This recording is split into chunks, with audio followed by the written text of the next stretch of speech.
तो भगवान मथुरा में रहने लगे। उनको ब्रज की बहुत याद आती थी। भगवान के साथ मथुरा में रहते थे भगवान के अतरंग सखा। कौन रहते थे? अच्छा, भगवान के अतरंग सखा कौन थे? उद्धव, बेस्ट फ्रेंड, भगवान के सबसे अच्छे मित्र थे वो। और वो बिल्कुल भगवान जैसे थे, यानी वो भगवान जैसे कोई अगर दूर से उद्धव जी आ रहे हो तो एक बार के लिए लोगों को लगेगा भगवान चल के आ रहे हैं, इतने एक जैसे दिखते थे दोनों। तो रंग रूप चाल ढाल सब भगवान जैसा। ज्ञान, बहुत ज्ञानी थे। देवताओं के गुरु बृहस्पति जी से विद्या प्राप्त की थी। बड़े बड़े ज्ञानियों में उद्धव जी का नाम आता है। बस एक चीज की कमी थी, उद्धव जी ज्ञान से ऊपर कुछ नहीं मानते थे। ज्ञान सबसे ऊपर है, लेकिन भगवान जानते थे ज्ञान से ऊपर भी एक वस्तु है और वो है प्रेम। हमारा आपका नहीं। हमारा प्रेम कैसा है? आज किसी से, कल किसी और से, परसों किसी और से। इसको प्रेम नहीं बोलते, निस्वार्थ प्रेम। जिस प्रेम में कोई स्वार्थ ना हो वो प्रेम दुनिया में सबसे ऊपर है। उससे ऊपर कुछ भी नहीं है, सबसे ऊपर है वो। पर उद्धव जी ये बात नहीं मानते थे। अब भगवान को ये सिखाना था उनको, क्योंकि भगवान जिसको अपना बना लेते हैं फिर बिल्कुल अपने जैसा बना देते हैं। तो एक ही कमी दिखती थी उनको उद्धव जी में, और वो मौके ढूंढ रहे हैं कि मैं इसको कैसे समझाऊं कि प्रेम तत्व क्या है। अब एक दिन की बात है,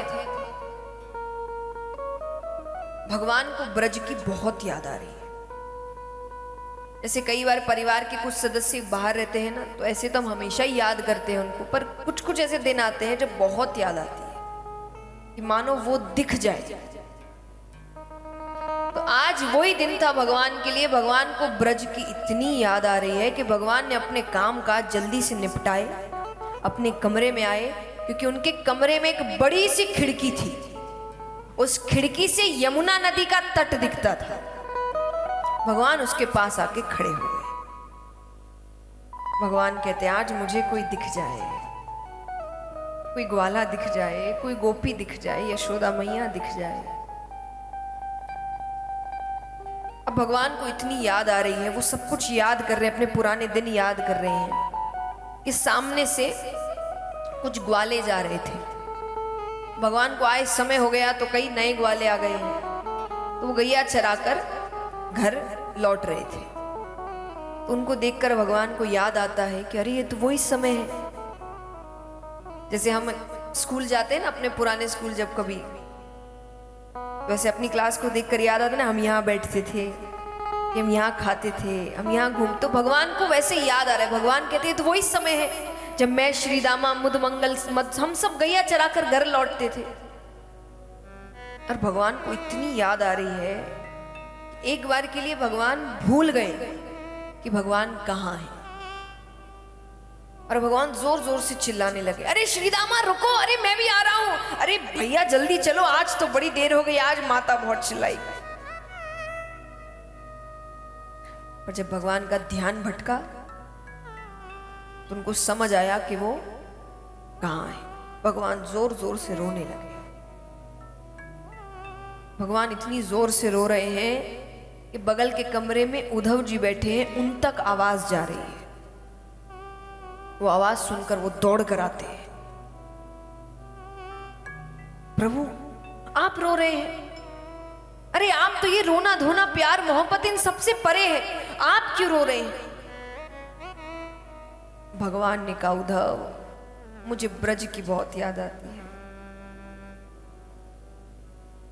मुझे मेरे नंद बाबा की बहुत याद आती है, मुझे यशोदा मैया की बहुत याद आती है। भगवान कहते हैं यशोदा मैया जैसी मैया युगों युगों तक किसी को नहीं मिलेगी।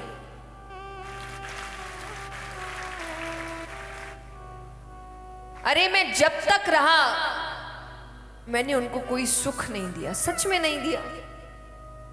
भगवान जब तक रहे यशोदा मैया के पास केवल उल्हाने आए।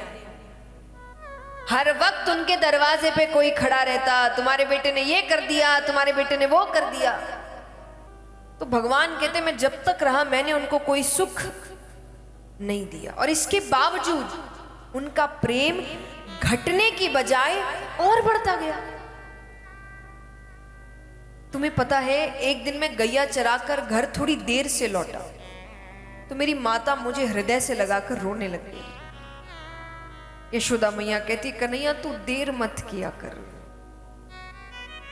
तो घर समय पर नहीं आता ना, मेरा कलेजा अपनी जगह छोड़ देता है, तो बस घर समय पर आ जाया कर।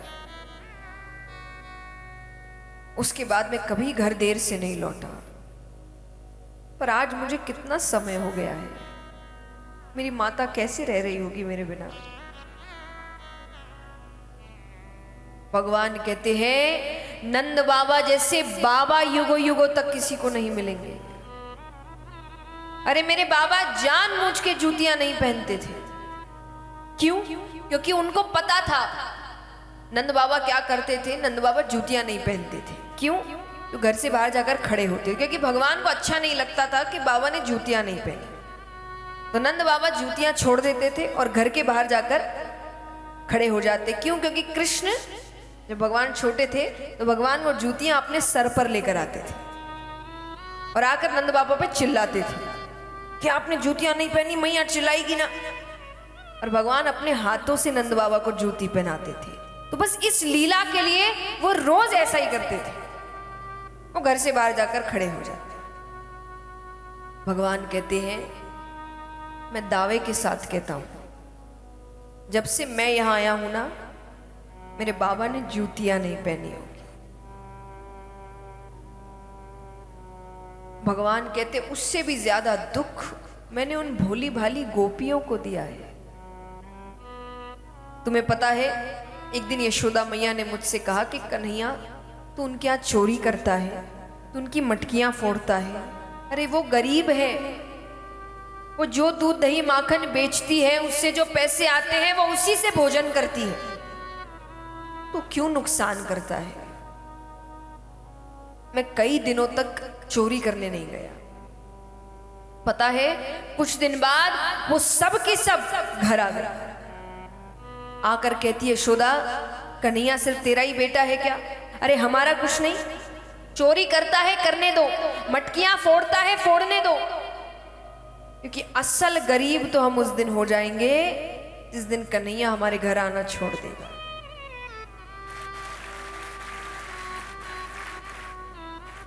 तुम भोजन ना करने की बात करती हो। अरे भोजन तो उस दिन नहीं करते जिस दिन ये चोरी करने नहीं आता। ये आज क्या गलती हो गई कि कन्हैया घर नहीं आया। भगवान कहते उससे भी ज्यादा दुख मैंने अपनी राधे को दिया है। भगवान कितनी देर तक राधे राधे राधे राधे कहकर रोने लगे। सोचिए इस प्रसंग को सुनकर यहां कितने हैं जिनकी आंखों में आंसू आ गए, पर उद्धव जी पर कोई असर नहीं हुआ। उद्धव जी कहते प्रभु तो इसमें रोने की क्या बात है?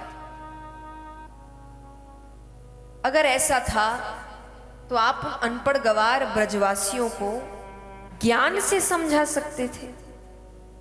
अनपढ़ गवार, भगवान ने कहा तुमको कैसे पता वो अनपढ़ गवार है? अरे वो कहां गुरुकुल गए होंगे, उनका काम दूध दही माखन बेचना है। भगवान कहे तो गुरुकुल के हिसाब से ही अगर ज्ञान मिलता है तो फिर तो मैं भी कुछ खास नहीं गया। एक साल में कोई कितना सीख लेगा। उद्धव जी कहे प्रभु आप तो खुद ज्ञान है, ज्ञान की शुरुआत आपसे हुई है। भगवान समझ गए जिस मौके का भगवान इंतजार कर रहे थे वो मौका उन्हें मिल गया। भगवान कहते तुमने सही कहा, मैं उन्हें समझा न सका। तुम तो बड़े ज्ञानी हो। उद्धव तुम ब्रज जाओ, और ज्यादा लोगों से नहीं मिलना है। नंद बाबा, यशोदा मैया और गोपियां, बस इनको ज्ञान से समझाओ कि रोना धोना प्यार मोहब्बत छोड़े और ज्ञान मार्ग पर चले।